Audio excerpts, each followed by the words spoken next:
नमस्कार दोस्तों। इस वीडियो में हम कुछ डिफरेंट कवर करेंगे। आप में से बहुत लोग मुझसे पूछते रहते हैं कि आप हमें एस्ट्रोलॉजी में हमारे चार्ट में प्रॉब्लम्स बताते हैं। आप ये बताते हैं कि क्या-क्या मुसीबतें हैं, पर कभी कोई उपाय नहीं डिस्कस करते। मैं आपसे डायरेक्टली उपाय नहीं डिस्कस करूँगा, पर मैं आपको पुरानों की स्टोरीज़ के थ्रू ये समझाऊँगा कि आप अपनी लाइफ़ में क्या चीज़ें कर सकते हैं, पुराण की स्टोरीज़ हमें क्या समझाती हैं, क्या चेंजेस लाके या व्रत रख के आप अपने हॉरोस्कोप में कुछ चीज़ें बेटर कर सकते हैं। मैं किसी भी हॉरोस्कोप में उपाय इसलिए डायरेक्टली नहीं डिस्कस करता हूँ क्योंकि उपाय के लिए काफ़ी सोचना पड़ता है, काफ़ी डीपली हॉरोस्कोप को स्टडी करना पड़ता है। अगर मैं आपको एक फ्री रीडिंग प्रोवाइड कर रहा हूँ या कमेंट में आपको कुछ लिख के दे रहा हूँ तो उसमें उपाय लिखना पॉसिबल नहीं है। या अगर मैं कोई जनरलाइज़ वीडियो बना रहा हूँ जिसमें मैं कह रहा हूँ कि 7th लॉर्ड अगर आपका 6th हाउस में है और वो सैटर्न है तो मैरिज में डिस्टर्बेंस कर रहा है, तो वो हॉरोस्कोप टू हॉरोस्कोप डिपेंड करेगा। यहाँ पे हम एक बहुत ही इम्पोर्टेंट स्टोरी देखेंगे जो पद्म पुराण में से आती है। ये स्टोरी जो है ये द्वापर युग की स्टोरी है और ये एक राजा के बारे में है जिनका नाम है भद्रश्रवा। इनकी बीवी जो है सुराती चंद्रिका, ये उनसे ज़्यादा रिलेट करती है और लक्ष्मी माँ के ऊपर है, लक्ष्मी व्रत की इम्पोर्टेंस को समझाती है। तो ये राजा जो थे ये द्वापर युग में थे और बहुत ही प्रॉस्परस राजा थे। इनकी वाइफ जो थी वो बहुत ही ज़्यादा लग्जरी में रही थी शुरू से ही और बहुत ही एक लग्जूरियस लाइफस्टाइल जीती थी एज अ रानी भी। इनके 7 पुत्र हुए थे और एक इनकी पुत्री हुई थी श्यामबला। तो ये एक बहुत अच्छी लाइफ अपनी जी रहे थे, सब कुछ बहुत बढ़िया चल रहा था। राज्य में बहुत प्रॉस्पेरिटी थी, लोग भी बहुत खुश थे और सब कुछ अच्छा चल रहा था। इसी समय में माँ लक्ष्मी इनके पास आती है एक ब्राह्मण का रूप लेके। वो एक बहुत ही बूढ़ी ब्राह्मण का रूप लेके आती है जो बहुत एक थकी हुई टायर्ड होती है और राजा के द्वार पे पहुंचती है। राजा के द्वार पे पहुंच के वो पूछती है कि मुझे रानी से मिलना है, मुझे सुराती चंद्रिका से मिलना है, मैं उन्हें जानती हूँ। तो वहाँ पे जो गार्ड होते हैं वो उनसे पूछते हैं कि वो हमारी रानी है, हम ऐसे डायरेक्टली तो आपको उनसे नहीं मिलने दे सकते, आपको उनसे क्या काम है। तो वो बताती है कि मैं एक ब्राह्मण हूँ और मुझे उनके पुराने जो जन्म हैं उनके बारे में मुझे स्मृति है। मैं उनके पुराने जन्मों को जानती हूँ और इस जन्म में वो अच्छे पुण्य नहीं कर रही हैं। वो बहुत ज़्यादा ओवर इंडल्ज कर रही है अपनी लाइफ के अंदर, बहुत ज़्यादा लग्ज़रीज़ में जा चुकी हैं और वो भगवान को, माँ लक्ष्मी को भी याद नहीं करती हैं। तो वो जो वहाँ पे गार्ड होते हैं वो उनसे पूछते हैं कि वो क्या कर सकती हैं और उन्होंने ऐसा क्या करा था कि इस जन्म में वो रानी बनी है। हम भी ऐसे पुण्य चाहते हैं, हम भी चाहते हैं कि अगले जन्म में हम भी राजा रानी बने, हमारे पास भी खूब धन दौलत हो, हमारे पास भी खूब फैसिलिटीज़ हो। तो वो जो माँ लक्ष्मी होती है, जो ब्राह्मण के रूप में होती है, वो उन्हें कहती है कि इसके लिए आपको लक्ष्मी व्रत रखना पड़ता है और जो रानी थी वो बहुत ज़्यादा पुण्य करती थी, वो लक्ष्मी व्रत ज़रूर रखा करती थी हर साल। यहाँ पे हम लक्ष्मी व्रत जो बात कर रहे हैं, ये मर्गशीर्ष महीने में जो आता है, हम उसकी बात कर रहे हैं जो नवंबर-दिसंबर के आसपास पड़ता है। मैं इसकी डेट तो आपसे नहीं शेयर कर पाऊँगा क्योंकि ये बदलता रहता है, पर मैं कोशिश करूँगा कि जब वो आएगा तो आप लोगों को ज़रूर मैं बताऊँ। तो वो उनको बोलती हैं कि वो बहुत ज़्यादा व्रत रखती थी और वो बहुत ज़्यादा पुण्य करती थी, दान पुण्य में बहुत यकीन करती थी और इस वजह से उनको बहुत पुण्य लगा और पिछले जन्म में मरने के बाद हर एक व्रत के लिए उनको विष्णु लोक में 1000 साल रहने को मिला। यानी कि धरती के हिसाब से 1000 साल एक व्रत का उन्हें पुण्य मिला था, जो उन्होंने वहाँ पे रहीं, बहुत सुख सुविधा में रहीं। मगर उसके बाद जब उन्होंने जन्म लेना था, तब भी माँ लक्ष्मी ने उनको खूब ब्लेसिंग दी और माँ लक्ष्मी ने उनको रानी बना के भेजा है, जिसकी वजह से वो यहाँ पे आके भी खूब एन्जॉय कर पाए। मगर अगर वो पुण्य नहीं करेंगे, अगर वो व्रत नहीं रखेंगे, अगर वो माँ लक्ष्मी को नहीं याद करेंगे, तो वो पुण्य खत्म होता जाएगा। ये एक ऐसी चीज़ है जो हमारी अनलिमिटेड नहीं है।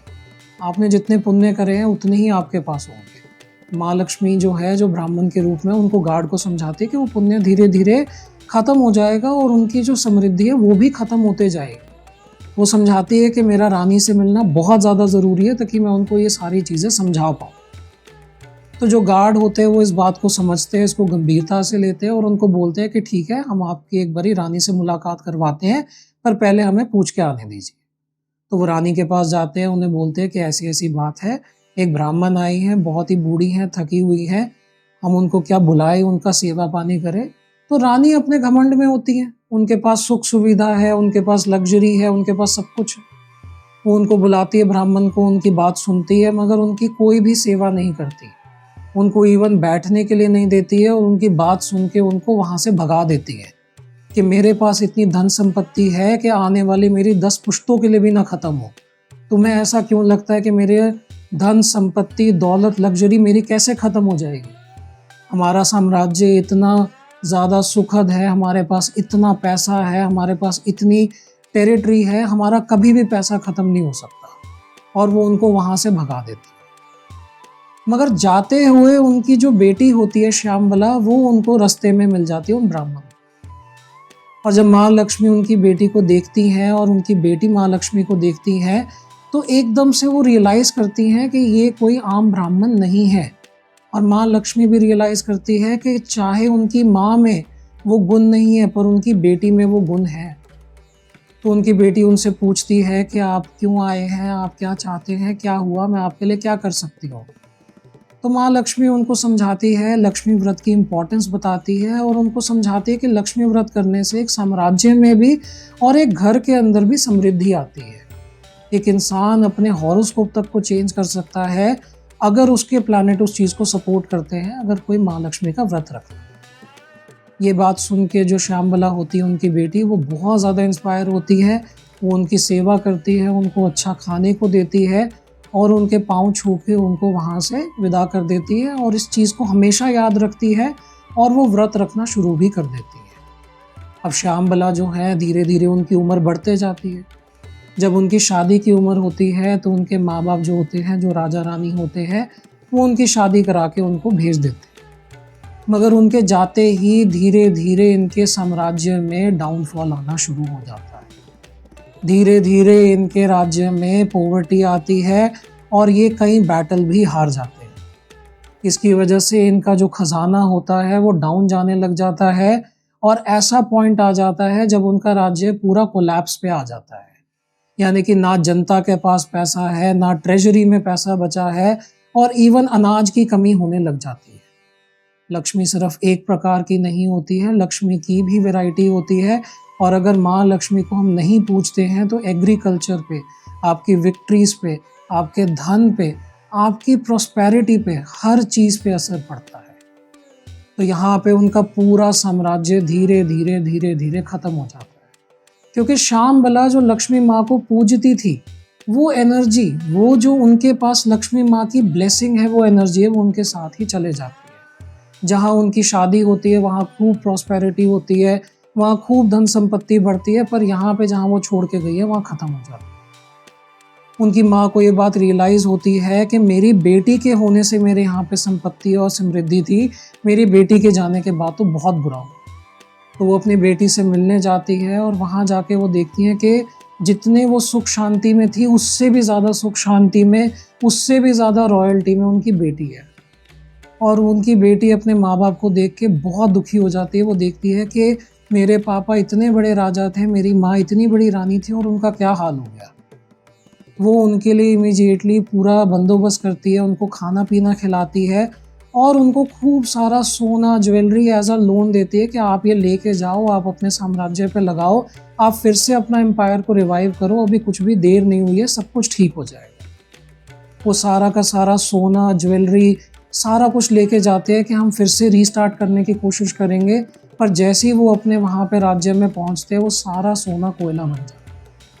वो सारा का सारा सोना उनका नष्ट हो गया, वो कोयले के रूप में ही बचता है।